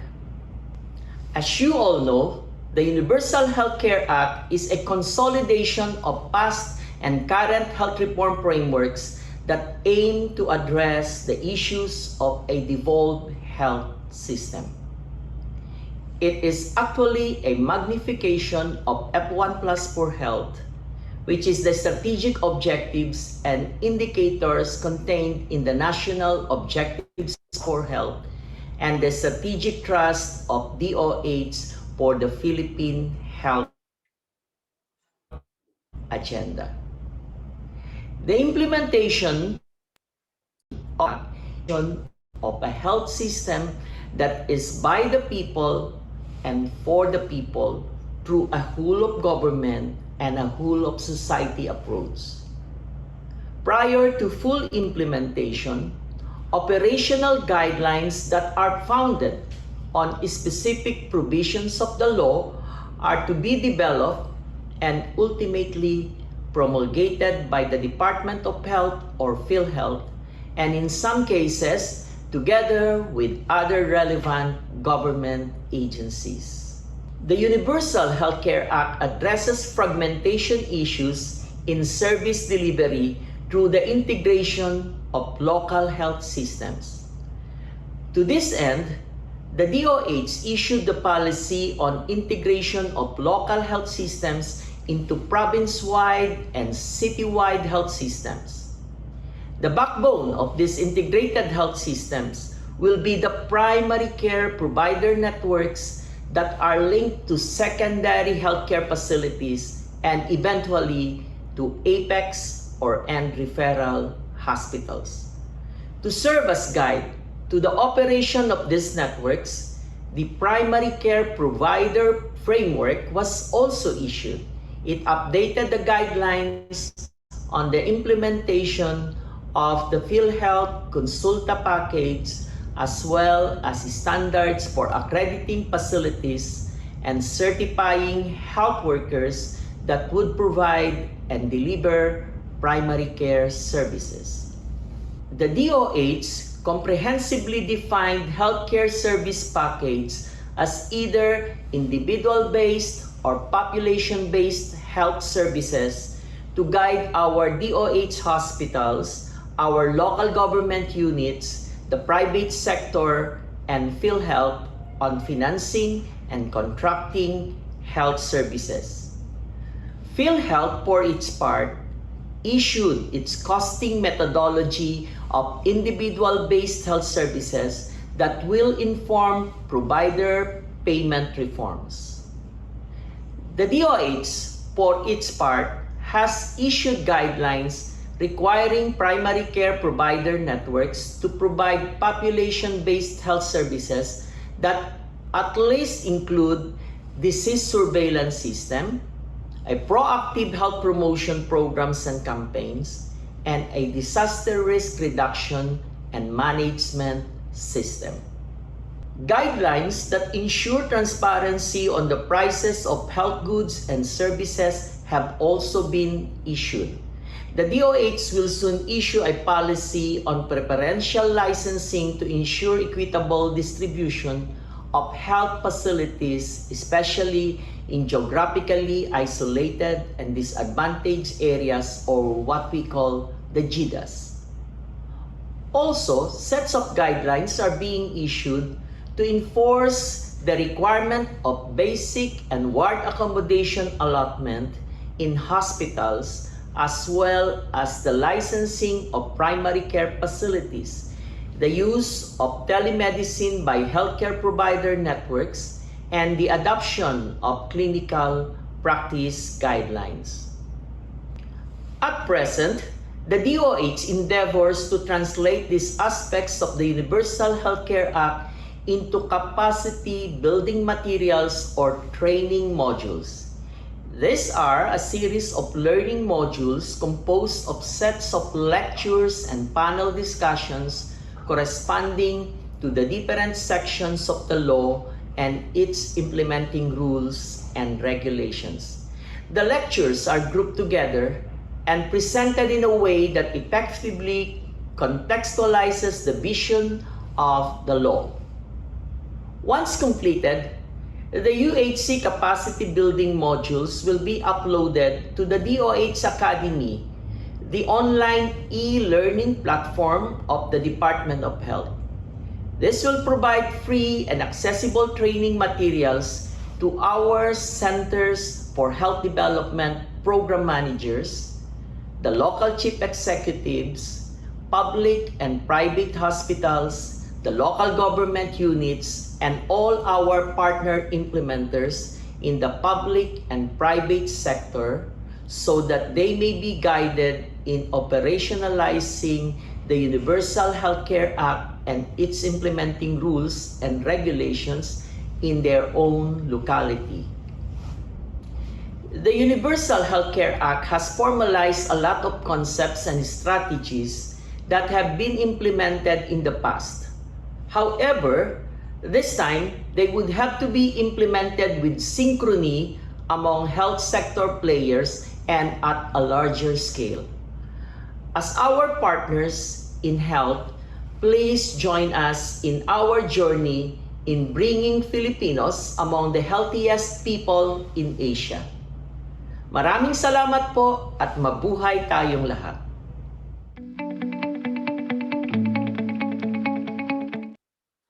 Okay, thank you. That was Yusek Villaverde from the DOH. Another message that we have today is one from former Senator J.V. Ejercito. As a senator, Senator J.V. sought to legislate landmark reforms on local housing, economic affairs, education, job generation, and youth welfare. Most importantly, though, he is one of the main authors, one of the main proponents of the UHC Act. He as well has sent in a pre-recorded video, which we will be playing for you right now. Greetings. Thank you very much for the organizers of this event, to Citizens Watch Philippines, the Philippine Alliance of Patient Organizations, Health Justice Philippines, and to our host, Strat-based ADRi Institute. It is an honor to be invited to be part of this relevant cause. 2 years ago, as we celebrated the enactment of the Universal Healthcare Law, despite the issue on sustainable funding, we were optimistic that provisions of the UHC will be faithfully implemented. Within our grasp is a healthcare system capable of delivering quality and affordable healthcare services to the Filipinos. Today, some say that the ongoing COVID-19 pandemic affected our aspirations to improve our healthcare system as envisioned by the UHC law. Others claim that the pandemic caused a significant toll on the progressive implementation of the provisions of the law. The UHC played a pivotal role as the government's first line of defense in terms of health policy during the first few months of COVID-19 was detected in our country. Its implementation came in a time most needed. It became a guiding light in a seemingly dark path ahead of the Philippines. Unquestionably, the COVID-19 pandemic magnifies 100-fold the problems in our healthcare system. Those who were in doubt of the law now agrees that indeed there is a need for the UHC. Despite the COVID-19 pandemic, some of the provisions of the law were realized. PhilHealth followed the law. It recognized every Filipinos as PhilHealth members and are entitled to avail of available health benefit packages. As many of you may know, most of the testing and hospitalization expenses of COVID-19 patients were and is still being insured by PhilHealth. However, not every province in the country has the capacity to deliver the health services needed by COVID-19 patients. During our visits to the hospitals in different provinces, I have seen the deplorable state of our countrymen in hot and cramped wards, enduring the lack of government support. It is sad that our fellow citizens who rather than be healed are worried about being infected with the illness of other patients. A strong and integrated healthcare ecosystem is key to preventing another health and economic crisis. Hence, the strategic importance of the fast and full implementation of the UHC law. Though it is understandable that the virus has disrupted the implementation of not just the UHC, but other health laws, as health advocates, we must not give up our watch. We must persistently remind the government to fulfill its mandate to deliver the programs of these laws. The success of our health programs will foster a productive workforce that will help push the country's economic momentum and quicken recovery. To the Alliance of Patient Groups and Health Advocates who have started this movement, again, I cannot thank you enough, and I commit my continuing support in this noble advocacy. As I have done before, I appeal to our fellow lawmakers to continuously prioritize health in the national budget. With the implementation of the Mandanas ruling of the Supreme Court, I also appeal to our local chief executives to continue the funding to the health programs of their constituents. We should not allow further delay the full implementation of the UHC law, together with other health laws. This will be a disservice to the Filipino people. This landmark law should benefit all Filipinos. We want to see that our fellow citizens continue to enjoy the benefits from the laws which we all help develop. Gaya ng aking palaging nasasabi, kaya nating talunin ang pandemya na ito kung lahat tayo ay nagkakaisa at nagtutulungan. Mabuhay po kayo at dalangin ko ang kaligtasan ng bawat isa. Mabuhay ang UHC Watch. Right. Thank you, Senator JV, for your message and for your support of this important UHC Watch initiative. So now that we've heard these messages from the DOH and Senator JV, we now move on, as promised, to the launch, official launch portion of UHC Watch's manifesto. And we have here again a declaration of the UHC Watch manifesto and affirmation of stakeholders. So how do we proceed with this, conveners of UHC Watch? Is there a video? Okay.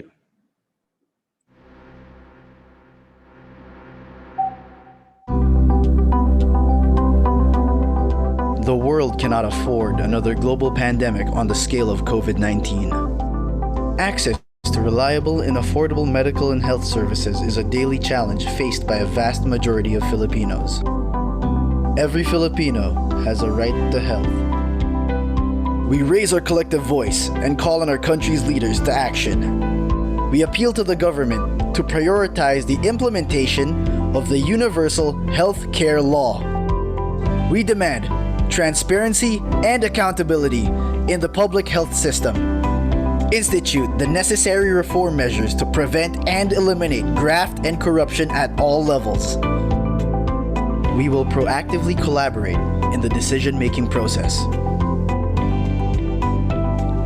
Through the whole-of-society approach, the country's health systems could achieve better health outcomes with a greater sense of accountability in healthcare delivery. We commit to a systemic approach towards better performance of health systems. As we move towards full recovery from the current global crisis, we will be watchful and vigilant so that all public health investments are fully in place and efficiently utilized for the benefit of the most number of Filipinos towards a healthier Philippines.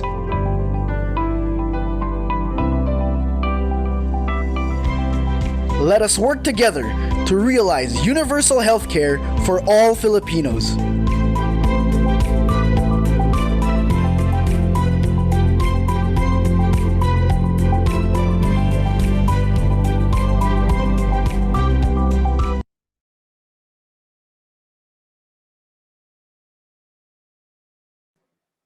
Nice video.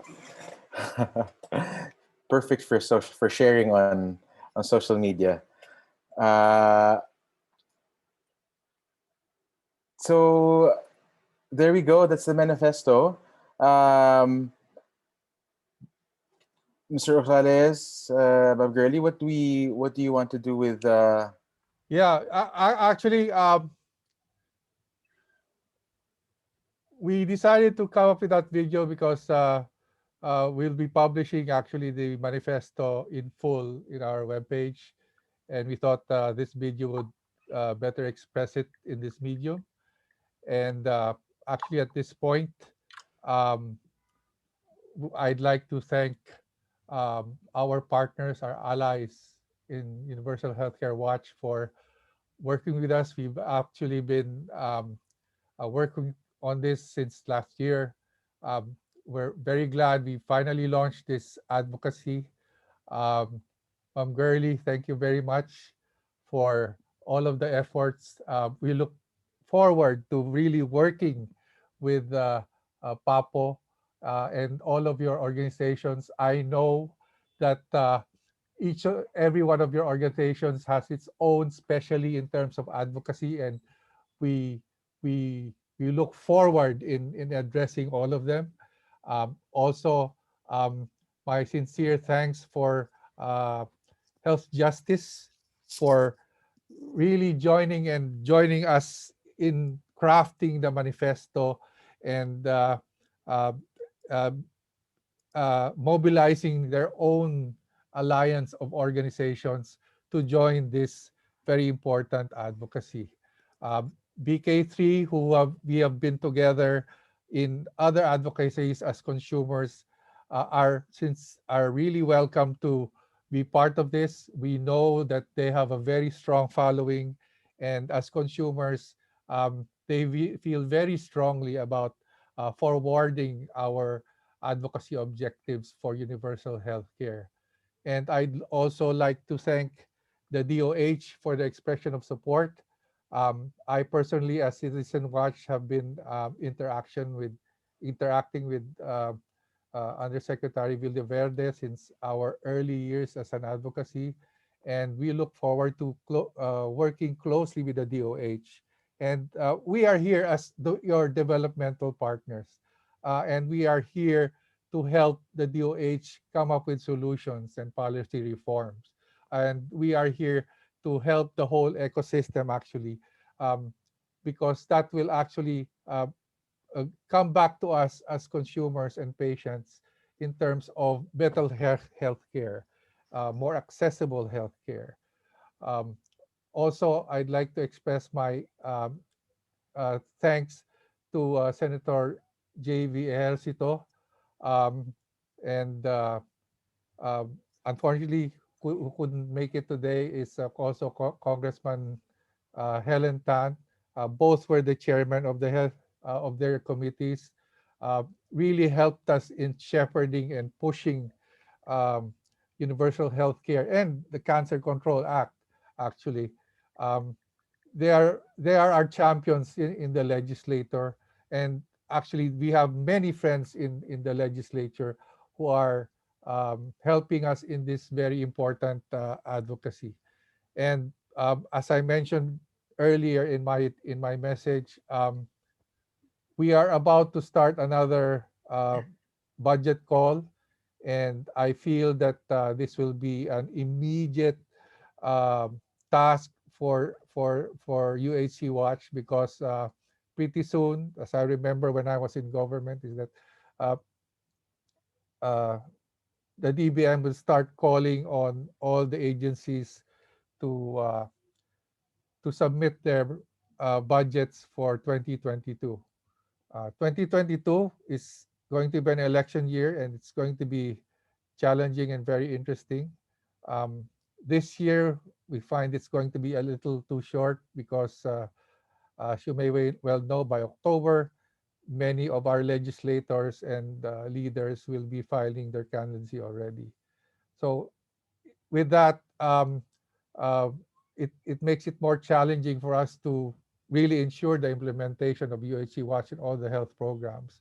But we will be very vigilant, and we will be working closely with our allies in making sure that if we find something slow, we will be making noise, and you will be hearing from us. Thank you. Thank you, Mr. Oxales. I'm Gurley, from Papo, or from Health Justice. Ralph, you want to Yes, say thank you anything? to everybody. Thank you, Paco, for hosting the webinar. So we want to invite everybody who is joining us to please be part of the UHC Watch. We have a Facebook, UHC Watch Facebook, and you can contact us because the more people who are involved, the stronger we will become. And let's really make this work. Let's make UHC work. Maraming salamat. Thank you so much. Ralph, Yeah, thank you very much, Paco, and to our colleagues in Citizen Watch and Papo. Thank you very much for being here this morning on behalf of Dr. Jimmy Galvestan, who had to leave earlier. I think we at Health Justice, again, would like to echo what our partner said. This is just the beginning of this, coalition, and we welcome our colleagues, particularly those and yung ating mga kasama sa communities and yung mga kasama nating lumaban para isulong itong itong UHC law. So we invite everyone, we welcome everyone here, lalo na po ang mga civil society groups. So again, thank you very much. okay. Thank you, Ralph. Thank you, Ma'am Gurley. Thank you, Mr. Oxales. So with that, I would just like to thank all of our partners, our health colleagues, our speakers, as well as our participants, of course, for sharing their time with us this morning. Now UHC Watch is officially launched. We hope that the conveners of this advocacy will continue to push this advocacy until we realize UHC. Let us work together to realize universal health care for all Filipinos. And with that, I'd like to thank everybody and formally close today's launch and event. Thank you very much, and I wish everybody has a good rest of their day. Thank you. Matt. Thank you Bye-bye. so much. Bye. We'll be sharing this Bye-bye. on social media. That little Thank video you. at the end also. Please share, like, and share. Goodbye.